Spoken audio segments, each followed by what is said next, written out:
Né aux uns comme apôtre, comme docteur, comme prophète, comme évangéliste. Mesdames et messieurs, ce sont les dons que Dieu a donnés dans l'Église du Dieu vivant. Je reçois sur ce plateau, aujourd'hui, il n'est pas quelqu'un à présenter. Il est un habitué, vous connaissez très bien. Lui, c'est le docteur Silas Mimi Makangu.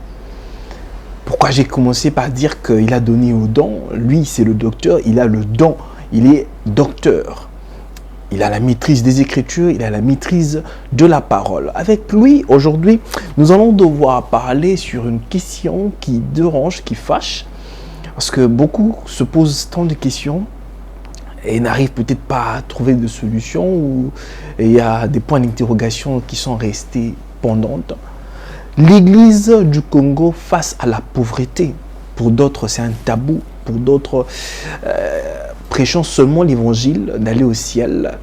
Et les autres, en ce qui concerne les enrichissements ou la manière dont le chrétien doit ne fût-ce que vivre aisément, ce n'est vraiment pas l'évangile. Alors, il va devoir répondre à nos questions aujourd'hui sur notre plateau. Révérend, bonjour. Bonjour, monsieur Jules. Vous allez bien? Dieu nous fait grâce, nous allons très bien. Très bien. Comment s'est passé votre voyage? Oui, ça va. Dans l'ensemble, ça va. Malgré la chaleur, ça va. La chaleur. Oui. Très bien. Alors, révérend, d'entrer en jeu directement dans notre sujet du jour, l'Église du Congo face à la pauvreté. J'aimerais d'abord que vous puissiez nous définir c'est quoi une église. Merci, monsieur le journaliste. Merci à ces hommes et ces femmes qui se sont donné la peine de nous suivre aujourd'hui. Puisse Dieu les édifier par nos propos. J'attache 3 définitions à l'église, ou encore je la définis selon 3 dimensions. La première dimension, c'est celle que j'appelle l'église universelle. C'est cet ensemble des hommes et des femmes, de tous les âges, toutes les races, toutes les langues, qui ont donné leur vie à Jésus-Christ, qui l'ont accepté comme Seigneur et Sauveur. Cette église universelle est une église innombrable, parce que personne ne peut faire son dénombrement. Il n'y a que Dieu qui sait qui fait partie de cette église et qui n'en fait pas partie. La deuxième dimension de l'église, c'est l'église locale. Mais l'église locale du point de vue national. C'est d'ailleurs par là qu'on parle de l'église du Congo, qu'on différencie de l'église de la France, qu'on différencie de l'église de l'Italie ou de l'église des États-Unis, ou encore de l'église du Nigeria. Ça, c'est la dimension nationale. Eh bien, cette église nationale, c'est l'ensemble confessionnel des différentes églises établies dans différentes localités, mais qui partagent en commun 2 faits. Le premier fait, c'est la foi en Jésus-Christ. Et le deuxième fait, c'est le territoire national sur lequel elles sont établies. La troisième définition que j'accorde à l'église, à la définition église, c'est l'église dénominationnelle. C'est cette église que l'on différencie d'une église à une autre partant de leur dénomination. Évidemment. L'église, la foi de Dieu, différente de l'église, la promesse de Dieu. L'église citérament, différente de l'église, la pépinière de Dieu. Ça, c'est l'église dans cette triple dimension. Les baptistes. Voilà, les baptistes, consorts. Mais étymologiquement parlant, lorsqu'on parle de l'église, ecclésia, il faut ici d'entrée de jeu fixer nos téléspectateurs pour dire que le concept église n'est pas une fabrication de Jésus. Ce n'est pas Jésus, dans Matthieu chapitre 16, qui va être le premier à évoquer ces concepts-là. Parce qu'au départ, originellement parlant, le terme église ou ecclésia est avant tout un terme politique. Très bien. C'est-à-dire, depuis la Grèce antique, et les Romains vont s'en approprier, c'était un groupe d'hommes composée essentiellement de l'élite, dont la mission consistait à réfléchir et à penser sur l'avenir de la société ou de la Res Publica. C'est l'équivalent aujourd'hui, par rapport aux institutions politiques, c'est l'équivalent du Sénat. Les Ecclésia et les Romains vont l'appeler Sénat. Voilà pourquoi quand Jésus parlait dans Matthieu chapitre 16, il n'a pas dit que je bâtirai l'église. Ça serait une malhonnêteté intellectuelle. Il a dit je bâtirai mon église. C'est-à-dire il emprunte un terme qui existe pour présenter une vision qui était la sienne. C'est-à-dire un groupe d'hommes qui s'est réuni essentiellement en dehors de la cité pour penser l'avenir de la cité. C'est comme ça que lorsqu'on parle de l'église, on parle des hommes appelés hors d'eux. Alors, cette ecclésia, selon les épîtres, c'est cet ensemble de saints, composé des hommes et des femmes qui ont accepté Jésus-Christ comme Seigneur et Sauveur. Ils ne sont pas saints parce qu'ils vivent dans la sainteté, ils sont saints parce qu'ils ont accepté Christ qui les a sanctifiés après les avoir justifiés. Voilà un peu de manière lapidaire ce que je pourrais dire sur l'Église. Très bien.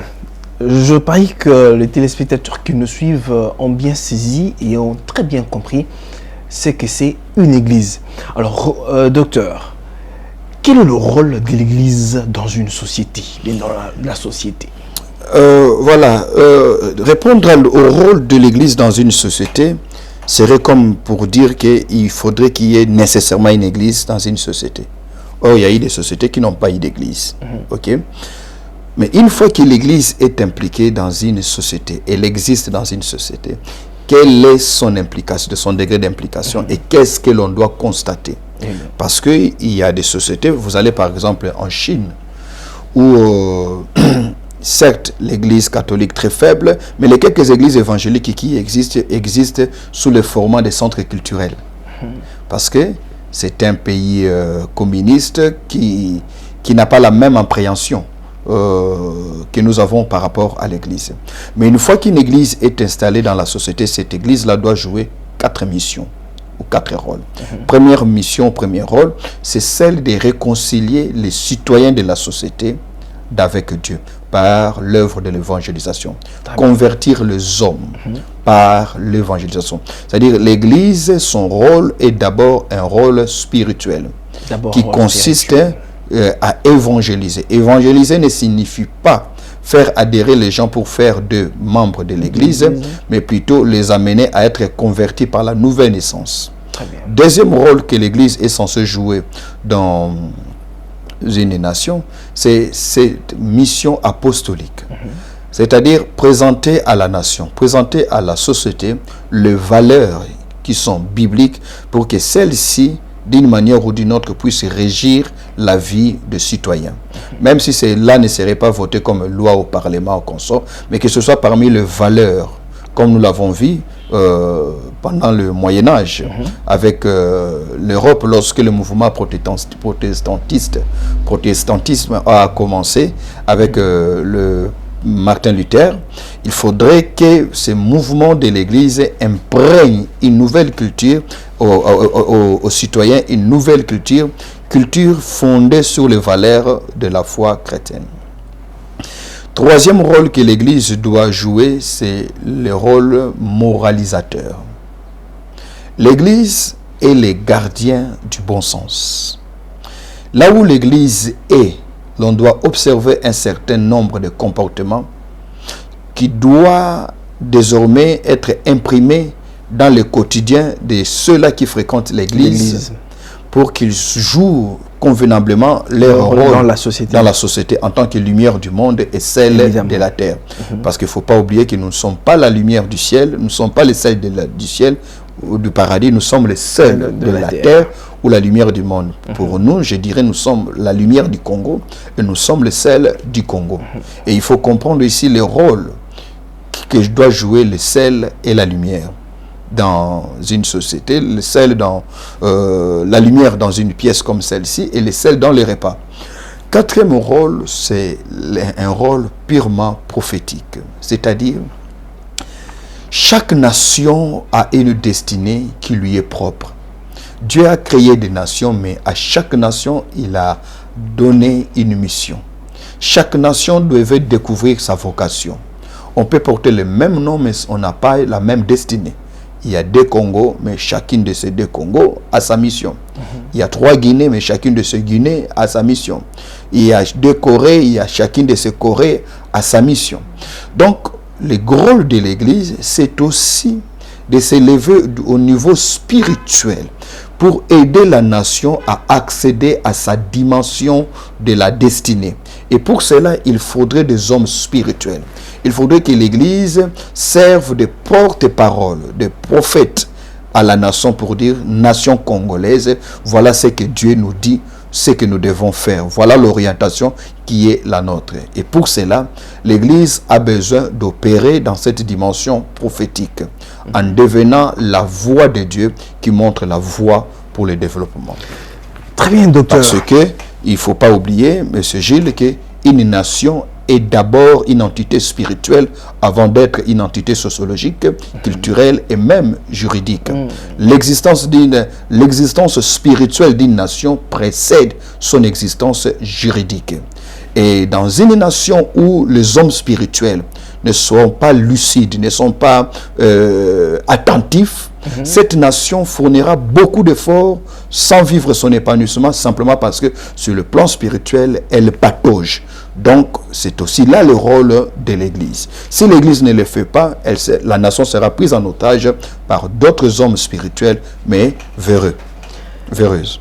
C'est pourquoi, docteur, quand je regarde dans la Bible par rapport à l'histoire biblique, la majeure partie des pays ou bien des nations ont été en quelque sorte accompagnés par les hommes spirituels. Oui. Et ce qui a fait que ces nations-là prospéraient d'une certaine façon. Oui. Si aujourd'hui, en fait, la terre, la majeure partie des nations ne consultent plus les hommes spirituels, nous sommes en train de vivre ce que nous sommes en train de vivre, c'est peut-être pas aussi parce qu'on a mis les hommes de Dieu de côté. D'abord, il faut aller du principe selon lequel il n'y a pas de prospérité pour une nation sans spiritualité. Sans spiritualité. La prospérité est conséquente et tributaire à la spiritualité. À la spiritualité. Mais toute spiritualité n'est pas spiritualité. Toute spiritualité n'est pas spiritualité. N'est pas spiritualité. Ce que vous appelez spiritualité ne l'est pas forcément. Parce que le tout dépend de la qualité de cette spiritualité. Le tout dépend de la lucidité, de la clairvoyance des animateurs de cette spiritualité. Voyez-vous? Parce qu'en matière de spiritualité, tout est relatif. Votre niveau spirituel n'est pas forcément le même niveau que l'autre. C'est-à-dire qu'il y a des nations dont la dimension spirituelle était tellement élevée qu'ils ont vu leur avenir dans les 100 ans à venir, dans les 300 ans à venir. Mais quelqu'un d'autre dira aussi que nous, on a des hommes spirituels simplement parce qu'ils ont vu l'issue des élections. Voilà pourquoi je disais que toute spiritualité n'est pas spiritualité. Okay. Alors, est-ce que la nation souffre parce qu'elle n'a pas écouté les hommes de Dieu? La question qu'on pourrait aussi vous poser, qu'on pourrait aussi se poser, pour ne pas changer de rôle, qu'est-ce que ces hommes spirituels offrent pour qu'on vienne vers eux? On n'amène pas son enfant au voisin juste parce que l'enfant est malade. On peut dépasser 5 voisins jusqu'à aller voir l'infirmier ou le médecin. C'est-à-dire celui vers qui on n'y va pas parce qu'il a des beaux yeux. On y va parce qu'on a un besoin et l'on croit que lui a la réponse à ses besoins. Donc il faudrait maintenant que l'homme de Dieu congolais s'élève à ce niveau pour se présenter comme étant détenteur de la solution au problème que la nation rencontre. C'est quoi cette solution que l'homme de Dieu a? Ce n'est pas une solution magique. L'homme de Dieu devrait être à même de tenir un discours qui inspire confiance, un discours qui n'est pas partisan, un discours qui n'est pas militant, un discours qui n'est pas tribaliste, un discours objectif et surélevé sur le plan spirituel pour amener les uns et les autres à venir les consulter. Pourquoi? Parce que qui dit spiritualité dit aussi dualité. S'il y a de ceux qui prêchent la lumière, il y a d'autres qui sont ambassadeurs de ténèbres. Or, en matière de nations, les gens sont prêts à tout. Je vous donne un exemple. Vous savez, vers les années 1700, lorsque l'Haïti commençait à se battre pour trouver son émancipation, il y a eu des pères de cette nation qui ont dit « Nous préférerons servir les diables ». Voyez-vous, que d'être sous le joug d'une nation étrangère. Et il y a des actes qui ont été posés. Ok? Et regardez aujourd'hui ce que cette nation est. Nous avons nous-mêmes connu dans ces pays une période où presque toute la classe politique ne conjuguait qu'une seule croyance, la prima curia. Très bien. Vous comprenez? Oui, oui. Donc, qui dit spiritualité dit aussi dualité. Si les hommes de Dieu ne prennent pas à temps les responsabilités pour en assumer comme il se doit en toute responsabilité avec autorité, on ne va pas empêcher aux dirigeants de se tourner vers des devins, vers des marabouts et ainsi de suite. L'Église doit être cet élément dispensateur de l'espoir, cet élément dispensateur de l'amour, de la vérité. Et pour cela, l'homme de Dieu doit briller par l'exemplarité et non pas simplement par le discours. Docteur, par rapport à ce que vous venez de dire là, quand on fait une analyse de l'Église, je vais vous demander peut-être de faire une analyse de l'Église actuelle du Congo. Quand vous regardez par rapport à ce que vous venez de dire là, il y a un problème d'hommes dans l'Église qui fait que nous soyons maintenus dans la situation dans laquelle nous nous trouvons. Oui, le problème demeure celui d'homme. Nous avons un sérieux problème, un problème d'homme.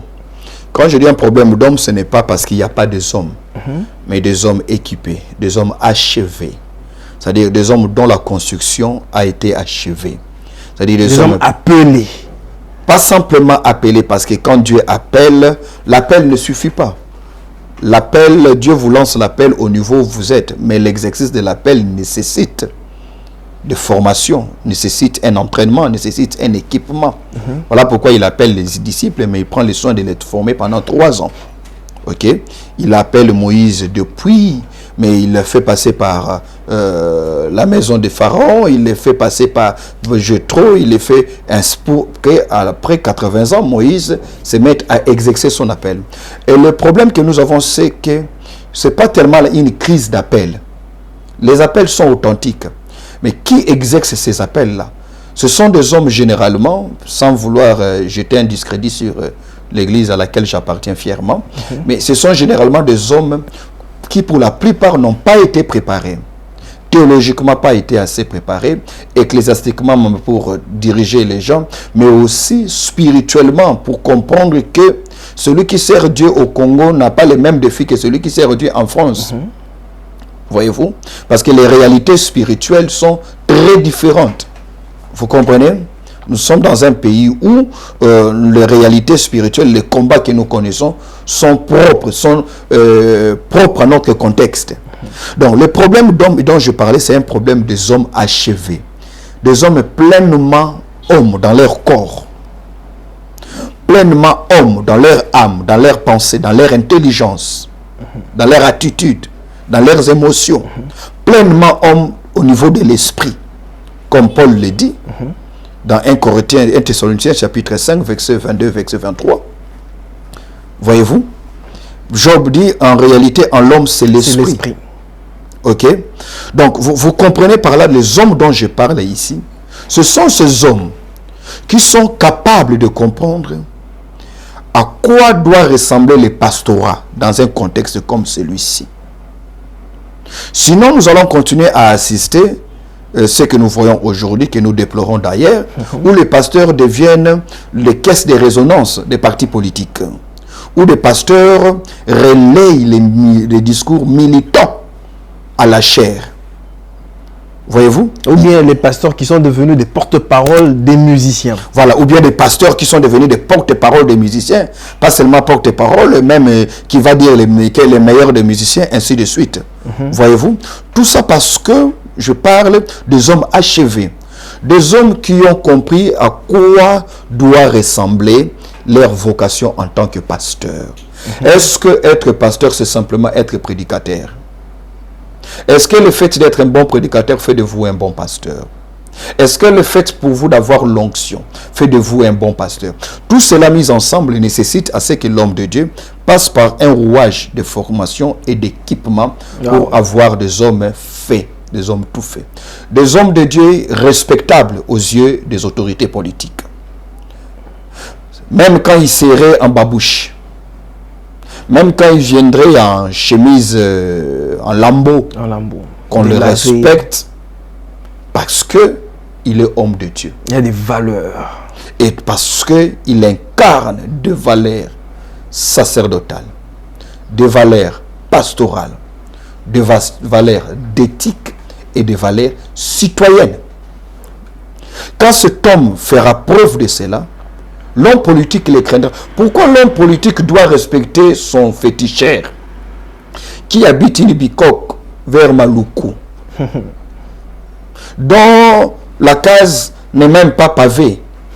Et pourquoi il utiliserait le pasteur qui vient quand même au volant d'une voiture? C'est pour dire que l'autorité n'est pas dans les biens matériels. L'autorité est dans ce que vous incarnez et que vous portez au-dedans de vous.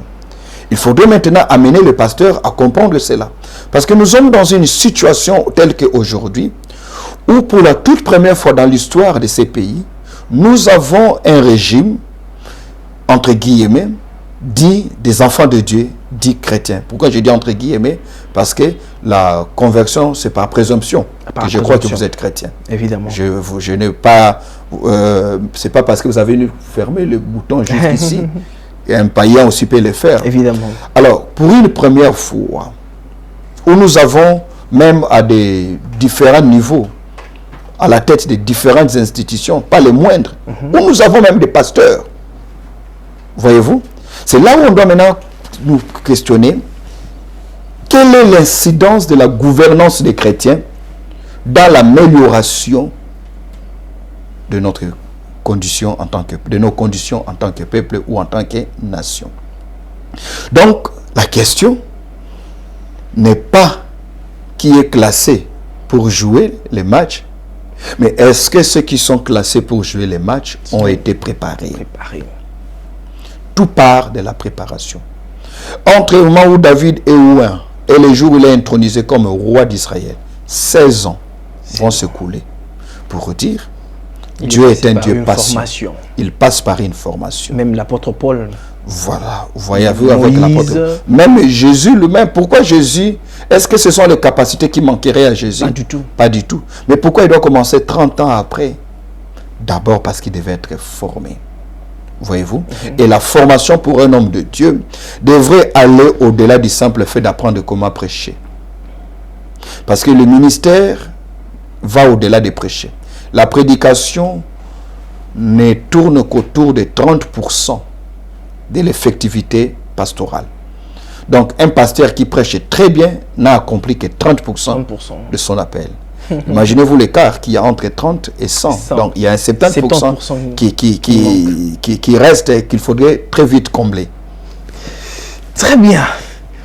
Alors, docteur, ma question sera peut-être à deux niveaux. Nous sommes tous issus d'Abraham. Mais dans Abraham, quand je regarde, il est issu, je crois, les trois grandes religions, le judaïsme, l'islam, le christianisme. Et le christianisme. Mais, par contre, quand on regarde les deux grandes religions, on dirait les juifs, bien les musulmans, ils sont bénis d'une certaine façon. Alors, par rapport au christianisme, disons peut-être que nous avons cru au vrai Dieu. Yeah. Les chrétiens, c'est la vraie religion qui existe dans le monde. Alors, comme nous parlons de l'église du Congo face à la pauvreté, on peut regarder par exemple d'autres nations, le Nigeria, peut-être quand on regarde l'église du Nigeria, d'autres églises, on le voit prospérer d'une certaine façon. Mais qu'est-ce qui fait au fait que l'église du Congo soit dans cette situation? Est-ce un problème d'abord spirituel que l'église n'arrive pas à émerger d'une certaine façon ou comment? Docteur, j'aimerais que, avec des téléspectateurs qui nous suivent, puissiez nous éclairer sur la question.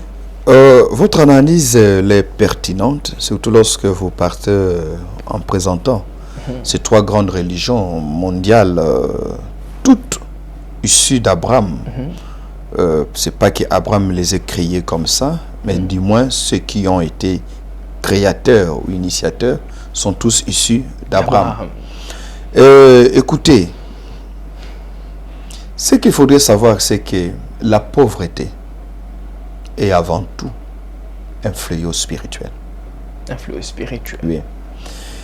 Mais qui, pour pouvoir l'éradiquer, nécessite des éléments ou des solutions extra-spirituelles. C'est-à-dire on ne peut pas seulement se contenter de ce qui est fait spirituellement pour espérer éradiquer ces fléaux qui nous tuent à petit feu, ces fléaux qui est la pauvreté. Parce que dans cette pauvreté, il n'y a ni dignité, ni honneur, ni respect. Pas du tout. Pas du tout. Il n'y a pas de vie dans la pauvreté. Voilà pourquoi Dieu n'avait jamais pensé la pauvreté comme étant le type de vie que l'homme créé à son image devrait vivre. C'est lugubre. La pauvreté, c'est l'antithèse de l'amour de Dieu. L'amour de Dieu consiste au fait que il nous a créés pour que nous vivions avec ce qu'il a mis à notre disposition et que nous soyons indépendants. Qu'est-ce qui fait que le musulman, qu'est-ce qui fait que les juifs, qu'est-ce qui fait que les chrétiens, du point de vue matériel, n'aient pas un même confort? Le problème n'est pas Abraham, parce que cette pauvreté qui est avant tout un fléau spirituel est essentiellement un problème d'ordre mental. Wow. Et tout ce qui relève de la mentalité ne peut être éradiqué que Par le mental. Et comment dirais-je? Par les renouvellements de l'intelligence. Comme l'apôtre Paul dit dans Romains chapitre 12, verset 2. Et ces renouvellements de l'intelligence passent par des enseignements. Parce que quand vous lisez très bien la Bible, les jours où nous comprendrons la Bible, nous n'allons plus nous contenter et nous conforter dans la pauvreté. Parce que, justement, la Bible nous a été donnée pour nous éviter cette pauvreté-là. Wow. De Genèse à l'Apocalypse. Wow. Nulle part Dieu nous a voulu dans la pauvreté. Ce qui fait que notre pauvreté étonne Dieu, premièrement, parce que cela n'est pas sa volonté. Deuxièmement, notre pauvreté étonne Dieu, surtout pour nous Congolais, lorsque Dieu considère les ressources qu'il nous a données, sous le sol et sur le sol. Ça étonne Dieu. Troisièmement, notre pauvreté étonne Dieu, lorsque Dieu considère la main-d'œuvre qui malheureusement chôme. Et notre pauvreté étonne davantage Dieu et même le monde. Le nombre des expatriés qui s'enrichissent sur le sol congolais pendant que les Congolais continuent à mendier. Pas à prier, mais à mendier au bon Dieu un morceau de pain. Docteur, vous avez dit à mendier au bon Dieu. Au bon Dieu, même pas de prier, à mendier au bon Dieu. Il suffit d'écouter comment nous prions. Wow, il suffit d'écouter, justement parce que c'est une pauvreté qui ne loge pas seulement dans nos assiettes, mais une pauvreté qui loge dans notre esprit et qui est enracinée dans notre imaginaire, dans notre mental. Ça aussi doit être le défi de l'Église. Même si on refermait la Bible, comment pouvons-nous être pauvres en confessant les noms de Dieu, en chantant ses louanges, matin, midi, soir, et de voir que les Congolais qui 80% fréquentent les églises doivent vivre avec moins d'$1,50, alors que le seuil de pauvreté, selon l'ONU, c'est $2,50. Mais nous, on est en dessous d'$1,50. Est-ce que ce Dieu est-il si impuissant? Pas du tout. Est-ce que ce Dieu est-il aussi irresponsable pour que ça ne lui dise absolument rien de voir un peuple comme nous patauger dans la misère la plus criante lorsque des expatriés arrivent? Et pourtant, lorsque vous lisez dans Lévitique, au chapitre 19, il est dit que lorsque ça sera le temps de la moisson, dans le livre de Lévitique, lorsque ça sera le temps de la moisson, que l'on réserve un coin pour l'étranger et la veuve. Parce que, selon Dieu, l'étranger devrait vivre de la générosité et de l'hospitalité de l'autochtone. De l'autochtone, évidemment. C'est ce qui est biblique. Mais chez nous, c'est le contraire. C'est le contraire. Donc finalement, c'est quelle Bible que l'on prêche? Et prêcher ça, c'est pas prêcher la prospérité. Et même quand on prêcherait la prospérité, pourquoi certaines personnes, malheureusement aussi prédicateurs, vont s'insurger contre les messages de la prospérité? Si ma conversion, si la nouvelle naissance ne peut pas modifier, améliorer ma condition de vie, eh bien, j'estime que je n'ai pas été bien sauvé. Parce qu'à la lumière de saintes Écritures, Jésus une fois dit aux disciples, donnez-leur vous-même à manger. Parce que la théologie des disciples, c'était de dire à Jésus, tu leur as donné la parole, maintenant laisse-les aller mourir de faim. Jésus a dit non, non. On leur a donné ce qui est spirituel, il faudrait leur donner à manger. La vocation de l'Église n'est pas de donner des sandwichs aux gens, mais de capaciter les enfants de Dieu à créer de la richesse, à créer de l'emploi. Parce que nous le voyons avec les Juifs, qui eux aussi sont descendants d'Abraham.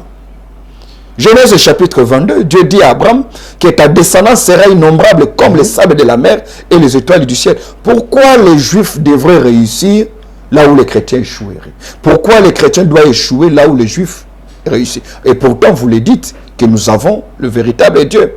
Nous croyons avoir la meilleure des foi. Docteur, sans vous interrompre, c'est tellement intéressant ce que vous dites. Est-ce qu'on donnerait peut-être pas raison à Karl Marx qui dit aussi, on dirait que la religion est l'opium du peuple dans la manière dont les hommes de Dieu apportent la parole de Dieu aujourd'hui. On dirait qu'ils sont en train d'ensommeiller le peuple de Dieu par ce genre d'enseignement.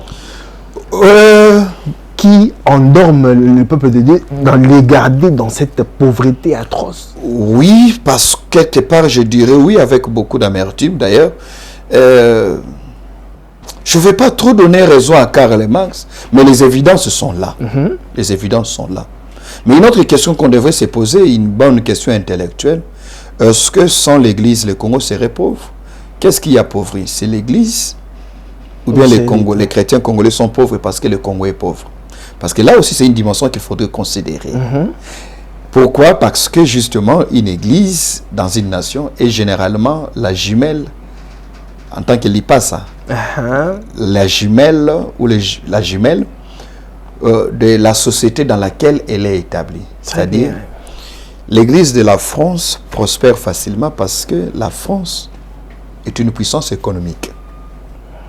Vous avez parlé tantôt du Nigeria. L'église du Nigeria prospère aussi parce que le Nigeria était un pays émergent au niveau de l'Afrique. Ce n'est pas pour rien qu'il se bat pour intégrer les BRICS.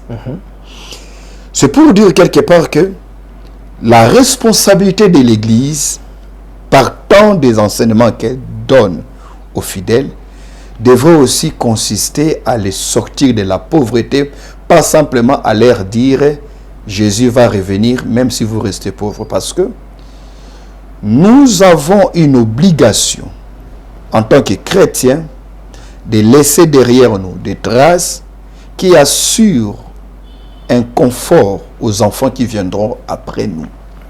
C'est aussi notre responsabilité en tant qu'enfant de Dieu.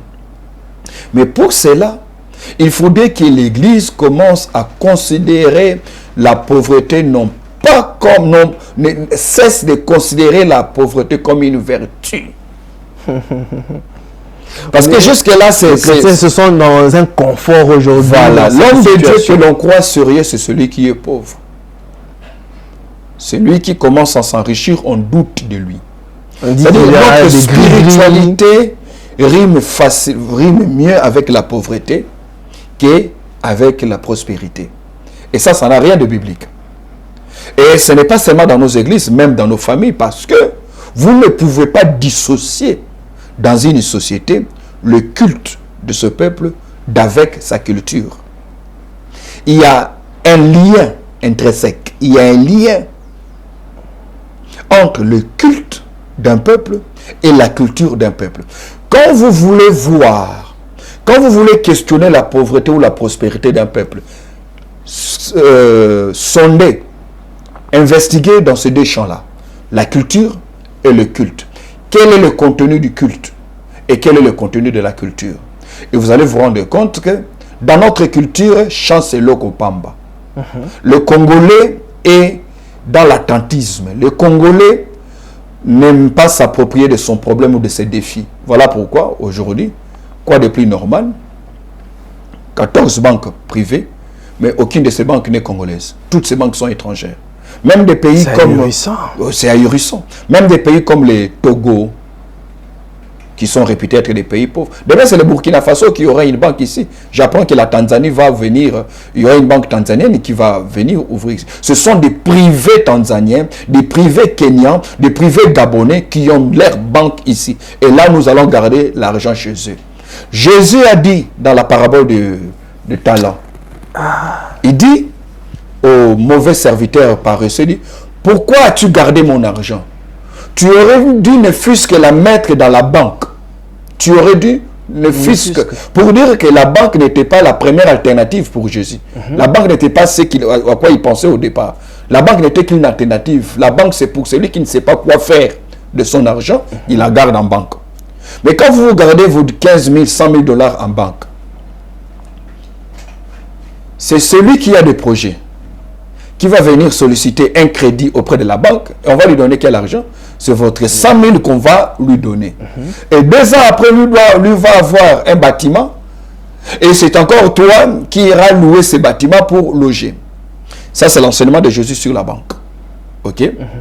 Mais nous avons de ces banques ici, aucune n'est congolaise. Aucune. Voyez-vous? Donc, ce que Dieu nous donne comme bénédiction, nous allons le loger chez l'étranger. Et pourtant, lorsque Israël est sur le point de sortir de l'Égypte, Dieu a demandé aux enfants d'Israël de dépouiller, de prendre tout, les Égyptiens. Et quand vous lisez Exode 15, dans le cantique de Myriam, c'est Myriam qui nous donne la raison pour laquelle Pharaon a poursuivi les enfants d'Israël. Pharaon n'a pas poursuivi la main d'œuvre. Pharaon a poursuivi les biens que les enfants d'Israël avaient emportés. C'est pour dire qu'il n'y a pas de puissance sans économie. La puissance est d'abord économique. L'Église ne sera jamais respectée parce qu'elle a beaucoup de fidèles. Aujourd'hui, vous entendez des pasteurs dire « Ah non, nous sommes puissants, on peut remplir les stades. » C'est du n'importe quoi. Pour preuve, il y a aujourd'hui des gens qui n'ont pas d'église qui remplissent les stades. La masse est une puissance. Mais la masse est respectée lorsque elle a le matelas financier. Évidemment. Vous comprenez? Donc même ici dans ce pays, on respectera l'église, surtout nous autres églises de réveil, lorsque nous allons cesser de faire l'apologie de la pauvreté. Croire que ceux qui sont pauvres ont encore Dieu et ceux qui ont les moyens n'ont pas non plus Dieu. Sincèrement, l'église fait l'apologie de la pauvreté. De la pauvreté. Voyez-vous? Pourquoi? Parce que même dans notre culture aussi, dans nos familles, si tu es promu et qu'il y a 2 décès qui se suivent, celui qu'on va indexer, c'est qui? C'est lui qui vit. Parce que pour dire que notre culture, notre culte sont en conflit. Le culte et notre culture sont en conflit avec la prospérité. Docteur, est-ce qu'il n'y a pas aussi mauvaise interprétation de cette portion d'écriture heureux le pauvre, car le royaume des cieux. C'est les pauvres en esprit. C'est-à-dire heureux ceux qui sont totalement dépendants de Dieu. Et aujourd'hui, on a changé le sens de ce verset. Mais justement parce que le colonisateur... Voilà pourquoi je dis qu'il faudrait à un moment donné lire la Bible, pas avec les lunettes du colonisateur. Lisons la Bible par nous-mêmes, interprétons-la par nous-mêmes, au lieu de prêcher toujours ce que les missionnaires ont prêché. C'est pas que je sois contre le travail du missionnaire, c'est pas que je sois... nous leur devons... Là, c'est comme être un répétiteur, tout simplement. Voilà. Vous comprenez? Les missionnaires ne nous diraient par exemple pas ce que Deutéronome chapitre 28 dit. Si vous obéissez à l'Éternel votre Dieu en mettant en pratique ses préceptes, l'Éternel Dieu vous bénira dans la ville et dans les champs. Les missionnaires ne vont pas insister sur ça. Mais c'est dans la Bible. Quand nous ouvrons la Bible par nous-mêmes, nous découvrons. Voyez-vous? Vous serez bénis dans les champs et vous serez bénis dans la ville. Dans le champ, c'est-à-dire, Dieu suppose que chacun de nous doit avoir un champ. D'ailleurs, Dieu a donné à Adam la terre. Il lui a dit, cultive-la. Voilà. Genèse chapitre 1er. Et après 28, après que l'Éternel les ait bénis, il dit, mais dominer. Dominer. Dompter. Donc pour nous, si nous pensons être encore de véritables enfants de Dieu, nous devons dominer. Dominer signifie quoi? Dominer la terre, c'est aussi dominer le coltan, le cuivre. Fructifier. Fructifier signifie aussi transformer. Nous devons commercialiser et ramener les devises pour dire que waouh, Dieu est en train de nous bénir. Et pour cela, l'Église devrait insister sur un aspect de l'évangile, c'est lequel que celui qui ne travaille pas ne mange pas. Ne mange pas. Ce qui signifie aussi, tu mangeras partant de la quantité et de la qualité de ton travail. C'est-à-dire, si tu n'es pas satisfait avec ce que tu manges, change ce que tu travailles. Voyez-vous? L'Église doit insister sur cela. L'Église doit prêcher le travail. Donc le chrétien qui pense, ah, je dois jeûner, je dois prier, faire des chaînes de prière pour être béni d'une certaine façon, mais restant là, sur place, à ne rien faire, rien n'arrivera dans sa vie. Non, rien n'arrivera dans sa vie. En plus, il est un danger public parce qu'il ne contribue en rien à l'amélioration des conditions des autres autour de lui. Parce que le chrétien n'a pas seulement besoin d'être béni, il a besoin d'être une bénédiction. Et pour cela, chacun devrait trouver quelque chose à faire. Chacun devrait être la solution aux problèmes des uns comme des autres. Aujourd'hui, jeûner n'est pas mauvais, il faut jeûner. Il faut prier. D'ailleurs, ça, je dis, il faut prier tous les jours. Tous les jours, il faut prier. Là, c'est la vie chrétienne. C'est une nécessité. Mais pourquoi les musulmans prieraient 5 fois la journée et ils seraient propriétaires d'un magasin, d'une boutique? Vous savez, une fois, je suis allé à Dubaï pour imprimer mes livres. Malheureusement, je suis tombé durant 5 jours fériés comme ça. 5 jours. Je crois que c'était la Tabaski, quelque chose comme ça. 5 jours fériés. L'imprimerie avait oublié de me dire que sur les 10 jours ouvrables qu'il compte pour imprimer les livres, il y avait 5 jours de férié. Donc je passais 15 jours alors que moi, je pensais passer tout au plus 10 jours. Voyez-vous? Mais ils sont religieux. Ils ont investi. Vous comprenez? Je vous bénirai dans les champs et je vous bénirai dans la ville. Écoutez ce qu'Ecclésiaste chapitre 10, verset 15 dit. Le travail de l'insensé le fatigue parce qu'il ne sait pas comment aller dans la ville. Il travaille mais il ne sait pas comment aller dans la ville. C'est-à-dire, il y a un temps où il a moissonné, il a investi. Maintenant, il faudrait amener pour échanger au niveau du marché. Et c'est à cela que Dieu nous appelle aussi. Ce qu'il faudrait ici comprendre, chers amis, c'est que nous devons cesser de faire l'apologie de la pauvreté. La pauvreté nous a... Il y a des péchés que nous commettons, ces péchés sont dus à la pauvreté. Waouh! C'est-à-dire, il y a des péchés qu'un homme ne devrait pas commettre. mais par besoin de survie, à cause de la pauvreté. Vous comprenez? C'est pas normal. C'est pas normal. Ok? Et il faudrait que, par les enseignements, que nous commencions à considérer la pauvreté comme un mal à éradiquer. Tout le monde ne sera pas millionnaire, mais dans un pays comme celui-ci qui a tout, le plus pauvre d'entre nous devrait au moins manger suffisamment une fois la journée. Au moins suffisamment manger une fois la journée. Mais pour cela, il faudrait que nous prêchions. Et quand je dis prêcher, ce n'est pas seulement prêcher aux fidèles. C'est aussi prêcher à ces autorités qui viennent aujourd'hui dans nos églises. Parce qu'aujourd'hui, nous avons des autorités qui prient dans nos églises. Il faudrait qu'on leur dise, bibliquement parlant, il n'y a pas de dignité que d'être le chef des gens affamés. Il n'y a pas de gloire que d'être le chef des gens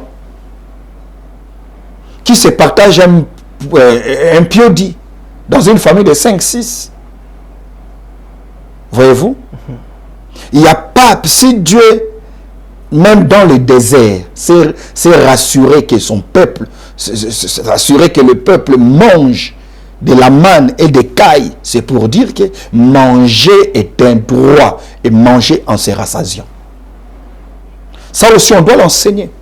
C'est là où je dis que les pasteurs que nous sommes aujourd'hui devront pas seulement enseigner pour donner espoir au peuple démuni, mais nous devons aussi interpeller par nos prédications et nos enseignements les dirigeants qui sont enfants de Dieu pour leur dire que vous serez une bénédiction, vous entrerez dans l'histoire par la grande porte lorsque vous ferez tomber ce géant qu'on appelle la pauvreté. Ce géant qui est plus meurtrier que le Rwanda. Ce géant qui est plus meurtrier que Kagame. Ce géant qui pousse un militaire à vendre son fusil, à extorquer les téléphones d'autrui. Ce géant, il faut à tout prix le mettre par terre. Pourquoi? Parce que Dieu est contre la pauvreté. Mais comment mettre fin à la pauvreté? La contribution de l'Église, c'est d'enseigner aux enfants de Dieu. La première fois que l'on voit Dieu traiter avec le fils d'Adam, Caïn et Ève, ce n'était pas dans une église. Wow. C'était lorsque tous les deux se sont présentés devant Dieu, où chacun a apporté quoi? Pas une louange. Une offrande. Une offrande. Où est-ce qu'ils ont eu ça? Chacun de son travail. Évidemment. Caïn amène le fruit de la terre. Abel amène la brebis, son premier-né. C'est pour dire que Dieu veut que chacun de nous trouve quelque chose à faire. On ne cessera pas de le dire. C'est anormal de vivre dans ces pays, le Congo, et continuer à être pauvre. C'est vraiment anormal. Pourquoi dans notre pays, un pasteur peut observer? Je ne saurais me taire lorsque je vois les supermarchés des Congolais fermer très vite. Quand le supermarché des Indiens, des Libanais, ainsi de suite. Ils sont en train d'inonder la République. C'est-à-dire quoi? Nous devons nous approprier notre destin prophétique. Et cela par les enseignements. Des enseignements qui ne nous caressent pas dans le sens du poil. Des enseignements qui nous rendent meilleurs. Très bien. Qui nous construisent dans la triple dimension. Esprit, âme et corps. Docteur, êtes-vous aussi d'accord aux enseignements de l'archibishop Coutinho à cette époque-là, quand il parlait sur la prospérité par rapport à ses enseignements? La prospérité biblique. La prospérité biblique. C'est aussi ce genre d'enseignement. Le bémol que je mets, c'est que la prospérité n'est pas un miracle. La prospérité n'est pas une faveur qui vous arrive. La prospérité est tributaire à la qualité du travail. La qualité du travail. Donc, il faudrait que l'Église soit enseignée. Que l'Église soit enseignée, que l'Église enseigne aux Congolais. Les prédicateurs qui sont, peut-être, Jésus revient bientôt, il est vrai que nous Jésus revient bientôt, toi et moi nous devons nous préparer, Jésus revient bientôt. Mais dans l'entretemps, on est au mois de septembre. C'est vit la rentrée encore. scolaire. C'est la rentrée scolaire. On doit payer les minervales. Évidemment. OK? Dans l'entretemps, on est dans un bureau qui ne nous appartient pas. On ne fait Il qu'on faut est que payer le locataire. loyer. Il faut payer le loyer. On a un personnel qu'il faut payer. On a un véhicule, il faut mettre du carburant. Donc Jésus Se revient déplacer. bientôt ne signifie pas qu'on doit démissionner Tout de nos arrêter. responsabilités, tout arrêter. Cet évangile-là est un évangile, je ne dirais pas à combattre, mais à faire taire. Jésus revient bientôt. Oui. C'est une vérité, mais non pas une excuse. Ok? Jésus revient bientôt, ne doit pas être une excuse, mais c'est une Tout vérité. abandonner. On ne peut pas tout abandonner. C'est la raison pour laquelle l'apôtre Paul écrit l'évangile aux Thessaloniciens. Parce que les Thessaloniciens pensaient que l'enlèvement avait déjà eu lieu. Ils étaient plongés dans l'oisivité. C'est comme ça que Paul leur donne même dans 1 Thessaloniciens chapitre 4. Il dit non, c'est pas comme ça que ça se passera. Au signal d'un archange, la trompette sonnera, les morts en Christ. Il va plus loin pour dire, par exemple, que celui qui ne travaille pas ne mange pas. Parce qu'il y a des gens qui croisaient les bras en disant « Ah, Jésus est déjà parti, mais l'enlèvement a déjà eu lieu, on n'a plus rien à faire. » Non, non. Jésus revient bientôt. Ça, c'est l'idéal. Dans l'entretemps, faites ce que vous savez faire. Bénissez la vie des autres. Soyez une fierté pour vos parents. Donnez vos idées pour faire avancer la République. Faites valoir votre don, votre talent, votre ministère. Servez des modèles à beaucoup d'autres. Vivez dans la pureté, dans la sanctification. Priez pour que beaucoup d'autres âmes soient gagnées dans le Seigneur. Jésus revient bientôt. C'est aussi cela. Jésus revient bientôt, c'est aussi la conscience du jugement qu'on recevra. Jésus revient bientôt, c'est aussi la question qui nous sera posée comme dans Matthieu chapitre 25. Qu'avez-vous fait des talents que je vous ai donnés? Évidemment. Qu'avez-vous fait de l'intelligence que vous avez? Qu'avez-vous fait de la voix que je vous ai donnée? Du don que Du Dieu... don que je vous ai donné. Donc Jésus revient bientôt n'est pas un échappatoire. C'est un appel à la barre où nous serons jugés.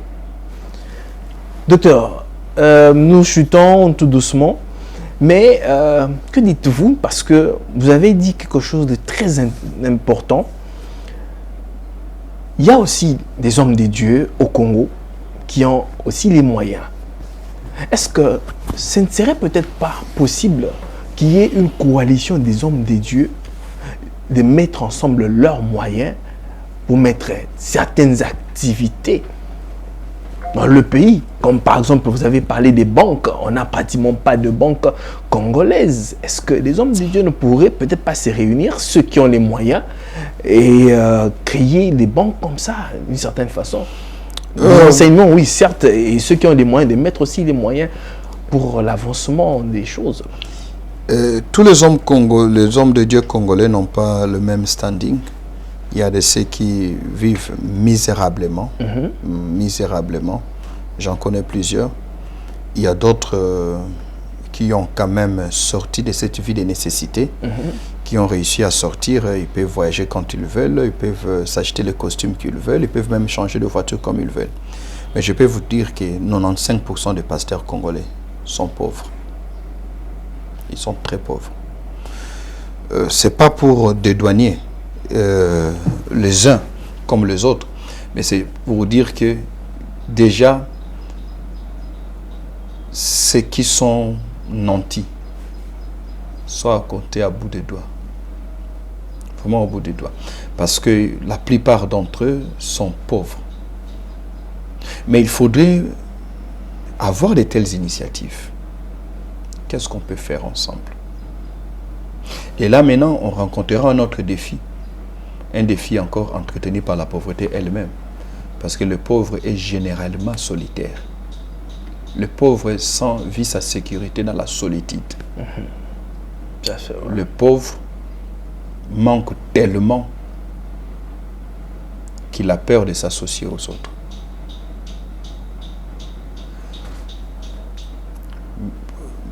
Si avec les hommes de Dieu ça ne tient pas parce que les moyens sont peut-être pas assez réunis. Aussi peut-être parce que les hommes de Dieu ne s'entendent pas non plus. Voilà. La communion fraternelle aujourd'hui elle relève quasiment inexistante. Inexistante. Vraiment inexistante. Mais peut-être aussi recourir avec les enfants de Dieu. Mais pour cela, il faudrait d'abord commencer par prendre une initiative. Il y a une banque islamique ici dans ce pays. Une banque où l'on peut prendre des prêts sans intérêt. Ça avait commencé comme une maison de transfert d'argent. Aujourd'hui, c'est une banque. Vous comprenez? Aujourd'hui, si un pasteur kenyan vient s'installer au Congo, il a plus de facilité d'obtenir des crédits parce que son pays a 3 banques. Le Nigeria, j'ai discuté une fois avec un ami qui est directeur dans une des banques, qui dit qu'il y a une ligne de crédit réservée à une grande église nigérienne dans notre pays. En cas de besoin, on leur donne ces millions de dollars. Wow. Dès qu'ils font leur demande. Donc, ce qui fait que demain, les églises les plus riches seront les églises de nos frères dans le Seigneur, mais étrangers. Étrangers. Wow. Sans compter le nombre d'armées Wow. qu'on a sur notre territoire. Wow. Sans compter, eh bien écoutez, moi il y a des choses qui me révoltent. Il m'arrive des fois de m'agenouiller, je commence à prier, puis j'arrête. Je dis, it's too much. It's too much. Et pas pour se plaindre, mais pour On m'amener est un peu exaspéré. pour m'amener à me remettre en cause moi-même. Et c'est quoi mon rôle? Qu'est-ce que je prêche? Qu'est-ce que je prêche? Pourquoi un pasteur devrait se sentir à l'aise lorsqu'un fidèle vient avec un téléphone de 1400 $, tout en sachant que ce frère est pauvre? Quel type d'enseignement je lui ai donné? Wow. C'est fort. Pourquoi j'irai dans la fête de collation des grades académiques d'un frère, dans une salle de fête louée en ville, où il a dépensé 4000 $? Je ne viens pas. Parce que je les renseigne. Nous sommes dans un pays où il n'y a pas d'emploi. 4000 $, c'est déjà l'entreprise. C'est un capital. Le miracle commence avec ce que vous avez. C'est les 2,3 poissons que Jésus va multiplier. Voyez-vous, c'est tellement important que nous avons besoin, à un moment donné, de prêcher dans notre contexte. Non! Il faut essayer un peu de réveiller les gens.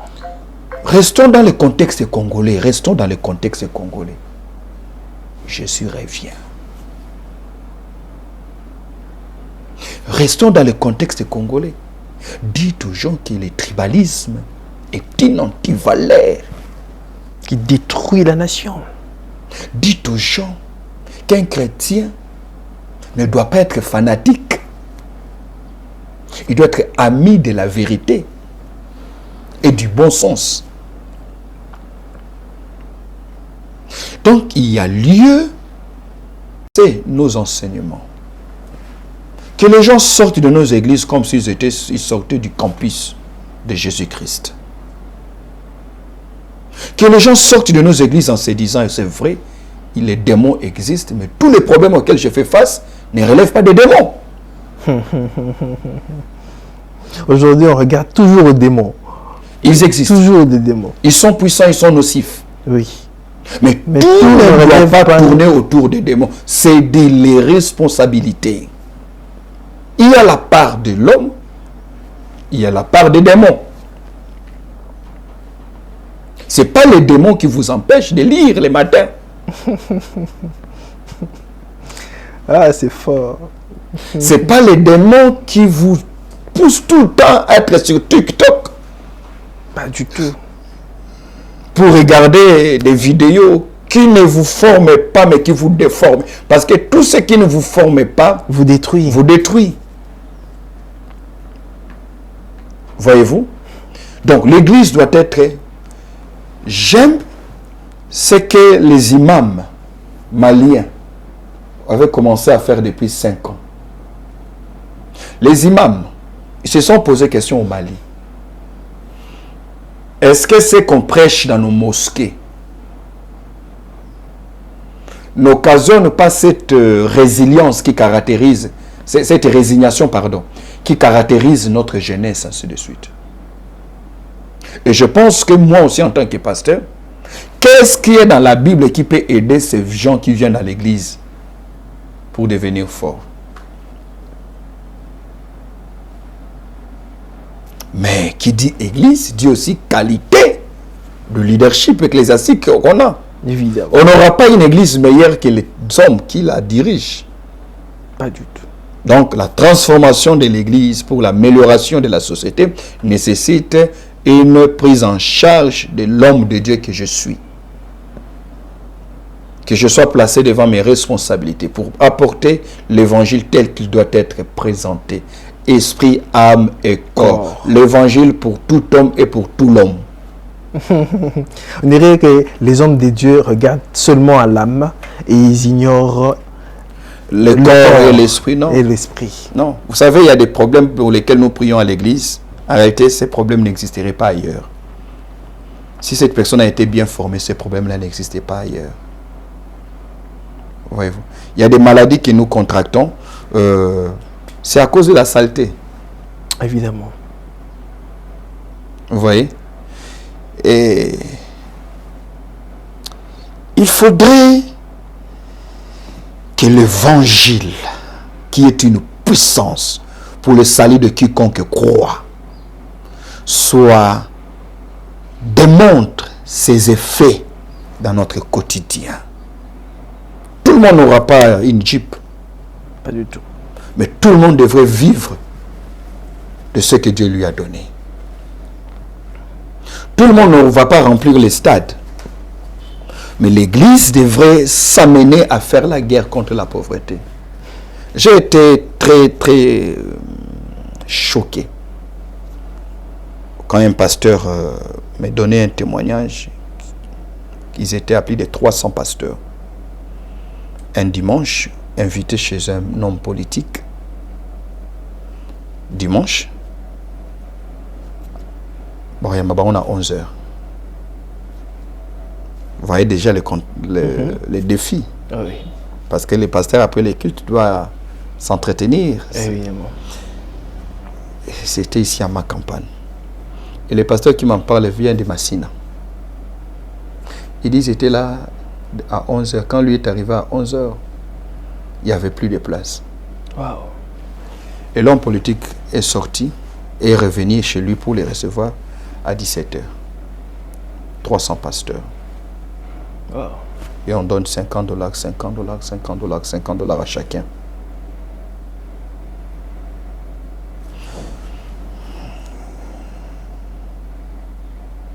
Il ne le ferait pas pour les prêtres. Pas du tout. Pas parce que les prêtres ont plus de moyens que le pasteur. Mais c'est que dans l'imaginaire, la pauvreté est perçue autrement. Il faut diaboliser la pauvreté. Ce n'est pas une valeur. Ce n'est pas une vertu. C'est un anti-valeur. Vraiment un mal qu'il faut combattre dans les chefs de l'homme de Dieu. C'est la pauvreté qui amène à ce que certains disent des choses insoutenables bibliquement parlant. Mais pourquoi? Parce qu'on doit manger. Très bien, docteur. Il y a tellement de choses à dire et des choses, de fois, c'est révoltant et puis ça fait très mal. Mesdames et messieurs, vous qui nous suivez en ce moment, nous sommes avec le docteur Silas Mimi Makan. Nous sommes en train de parler sur ce sujet qui fait vraiment mal et qui révolte un tout petit peu. Pourquoi l'Église de la RDC ou bien du Congo devrait demeurer dans cette pauvreté? Des fois, ça fait très mal. Alors, docteur, nous allons chuter par cette question. Quelles sont les recommandations que vous pourrez faire à l'Église, aussi à l'État? À l'Église, j'aurai 4 recommandations. Première recommandation que je ferai à l'Église, c'est de cesser de sanctifier la pauvreté Il faut voir la pauvreté comme un mal et non pas comme une vertu. Deuxième recommandation, c'est d'enseigner, non pas sur la prospérité, mais sur comment prospérer. Comment prospérer. Troisième recommandation que je ferai à l'Église, c'est d'encourager l'initiative privée, d'encourager les enfants de Dieu à travailler. Mais quand je dis travailler, ce n'est pas simplement en étant embauché dans une boîte, quelque part, c'est de créer des entreprises. Et la quatrième recommandation, c'est celle de vivre dans le respect des Écritures en rapport avec les principes spirituels qui concernent les finances, la dîme, les offrandes, l'aumône, la libéralité, toutes ces choses, et même l'épargne. Les peu de chrétiens observent sur ça. Très peu. À l'État, je recommanderais en disant d'abord qu'un pays pauvre longtemps est appelé à disparaître. Un pays peut avoir des crises, mais un pays ne doit pas se permettre d'être pauvre pendant longtemps. Première recommandation que je donnerai à l'État, c'est de faciliter et d'encourager l'initiative privée, l'entrepreneuriat congolais. Pas simplement par les discours, mais mettre réellement en place un mécanisme, un programme d'acculturation. Parce que ce n'est pas parce que vous donnez aux gens de l'argent qu'ils vont réussir. Il faudrait que la culture de l'entrepreneuriat devienne une des cultures reconnues aux Congolais. Et pour ça, c'est facile. Dans mes enseignements, dans mes formations, je dis quelquefois, il faut dananiser la culture congolaise. Vous voyez, avec nos amis, nos frères, les Bandani. Oui. Qui, en dépit de la guerre, quand vous allez à Ituri, vous allez à Beni Butembo, vous serez étonné, même à Goma, l'entrepreneuriat privé congolais, au milieu des jeunes, est beaucoup plus florissant à l'Est, malgré la guerre. Pourquoi? À cause de la culture. Il faudrait vulgariser la culture. On a fait l'apologie de la musique, c'est bien. On a fait l'apologie du ministère pastoral, c'est bien. On a fait exagérément l'apologie de la politique, c'est bien. Maintenant, il faudrait des choses qui nous construisent la puissance. Et j'ai dit que la puissance est d'abord économique, avant d'être politique militaire. Troisième recommandation que je vais faire pour mettre fin à la pauvreté, c'est que même au niveau de l'école et au niveau des universités, qu'il y ait des cours. Un cours comme l'entrepreneuriat devrait être enseigné normalement. Évidemment. Dans un pays où toutes les grandes entreprises appartiennent aux étrangers, qu'on mette ça en 5e des humanités, qu'on mette ça à l'université, le leadership entrepreneurial. OK? Et enfin, une gouvernance pure faciliterait aussi la chance à ce que nous puissions mettre fin à la pauvreté. Travailler. Mettre fin à la pauvreté pour l'État consisterait aussi à faire un partage équitable de la cagnotte nationale. Il n'y aura pas, la pauvreté ne prendra pas fin aussi longtemps que les députés auront 21 000 $ et que les policiers auront 108 $. Non. On crée plus de pauvres. Les Arabes ont un proverbe qui dit que celui qui mange seul s'étrangle seul. Quand vous êtes le seul à manger et que les autres vous observent en train de manger, vous créez des ennemis, vous créez des adversaires et c'est pas bon. Il faudrait qu'il y ait une certaine équité dans le partage de la cagnotte nationale, la répartition de la richesse nationale. On doit le faire de manière digne. Il n'est pas normal que je sois tenté moi aussi d'aller faire la politique pour attraper 21 000 $. Et je sais déjà qu'après ça, on va encore augmenter. Ça sera peut-être 25 30 000 $. Et dans l'entretemps, les autres, on ne peut pas mettre fin à la pauvreté de cette manière-là. Un pays pauvre est un pays aux frontières poreuses. Un pays où les habitants sont pauvres est un pays où la trahison deviendra la monnaie courante. Un pays pauvre est un pays où le savoir va être banalisé. Un pays trop pauvre est un pays qui va mendier à Dieu au lieu de prier Dieu. il n'y a ni gloire, ni dignité, ni grandeur dans la pauvreté. Et pour cela, notre leadership national doit penser les voies et moyens pour nous finir avec la pauvreté. Quand les gens sont trop pauvres, ils vivent comme des animaux. Quand les gens sont trop pauvres, ils vulgarisent certaines choses qui normalement ne devraient pas exister. Pas du tout. Voilà.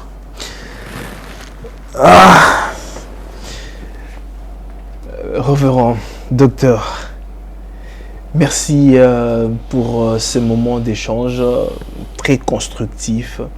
En tout cas, que le Seigneur vous bénisse ainsi que de nous recevoir dans ce beau cadre que nous sommes. Mesdames et messieurs, c'en est fini pour ce numéro. Je recevais pour vous le docteur Silas Mimi Marcan. Nous avons parlé sur ce sujet par rapport à la pauvreté qui gangrène dans l'église du Dieu vivant en RDC. Vous avez suivi les recommandations du docteur. Je parie que les hommes de Dieu, après avoir suivi cette émission, vont devoir ne fût-ce que changer de tir. Certes, nous allons au ciel, comme l'a dit le docteur, mais en entre-temps, nous sommes sur la terre, nous sommes en train de vivre. Nous ne sommes pas encore partis, alors nous devons devoir ne fût-ce que vivre aisément, parce que Dieu nous a donné cette terre ici pour vivre, la cultiver. Ce n'est pas au ciel que nous vivrons ces richesses-là, c'est ici. Alors merci de nous avoir suivis, d'avoir été très nombreux à nous suivre et continuez à liker nos vidéos, à les partager partout où vous êtes. Alors merci à l'équipe technique qui nous soutient, qui continue toujours à faire ce beau travail. Je vois Jacob, je vois Marthe, je vois Jemima, je vois Christlin, je vois Bestel, je vois DT Homo et je vois tout le monde. En tout cas, portez-vous bien. Que la paix soit avec vous et que Dieu bénisse l'RDC. Au revoir.